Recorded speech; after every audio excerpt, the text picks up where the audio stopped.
রাষ্ট্রপতি নির্বাচন আগামীকালকে অনুষ্ঠিত হতে যাচ্ছে।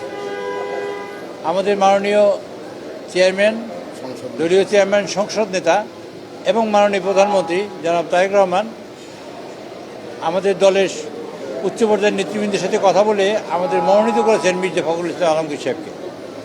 আমরা আজকের সংসদীয় দলের সভায় মাননীয় সকল সংসদ সদস্যদের কাছ থেকে আমরা তার পক্ষে ভোট চেয়েছি এবং বলেছি যে আগামীকালকে সবাই আমরা 1:30টার মধ্যে এখানে উপস্থিত হবো। ইনশাআল্লাহ 2টা থেকে ভোট শুরু হবে, 5টার মধ্যে ভোট গণনা হবে।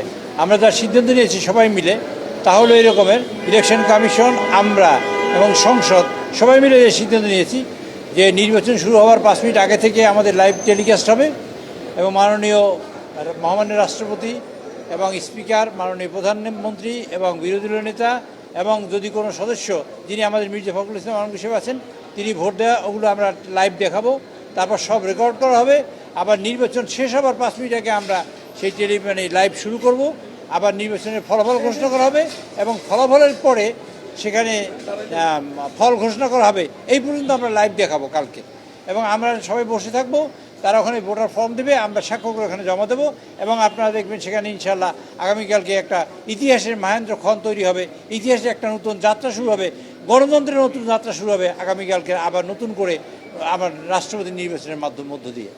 আমরা মনে করি যে জনাব তারেক রহমান আমাদের নেতা, তার নেতৃত্বে দীর্ঘ 17 বছর আমরা আন্দোলন করেছি, সংগ্রাম করেছি। সংগ্রাম করার পর যে কাজটা হয়েছে তা হলেই যে আমরা নির্বাচিত হয়ে গণতান্ত্রিক পদ্ধতিতে নির্বাচিত হয়ে সরকার এসেছি। আমরা গণতন্ত্রকে প্রতিষ্ঠিত করতে চাই, প্রাতিষ্ঠানিক রূপ দিতে চাই, সরকার এবং বিরোধী দল ইনক্লুসিভ হয়ে দেশকে গণতন্ত্র প্রতিষ্ঠা করতে চাই এবং দেশের অগ্রগতিকে অব্যাহত রাখতে চাই। সেই কারণেই আমরা আগামীকালকে দেখবেন আপনারা আমাদের 2জন সদস্য হবেন, ক্যান্ডিডেট হবেন।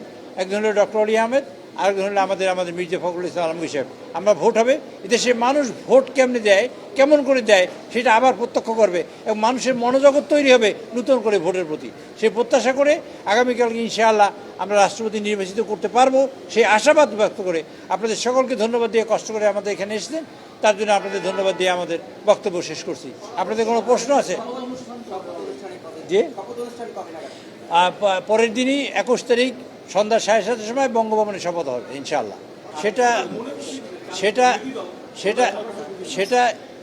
সেটা আমরা যারা সংসদ সদস্য হয়েছি তারা যথেষ্ট সেন্সিবল এবং মানুষের ভোট নিয়েই আমরা এখানে এসেছি। কাজে প্রত্যেকেই জানে এই বিষয়টা, আর এখানে কোনো কিছু বলার কিছু নাই। আমরা এখানে প্রচার প্রকাণ্ড করা যাবে না। আমরা আলোচনা করেছি, আমাদের দলীয় সিদ্ধান্ত হয়েছে, ওনাদের দলীয় সিদ্ধান্ত হবে, আমরা ওখানে বসে ভোট দেবো, কোনো কিছু অসুবিধা নেই।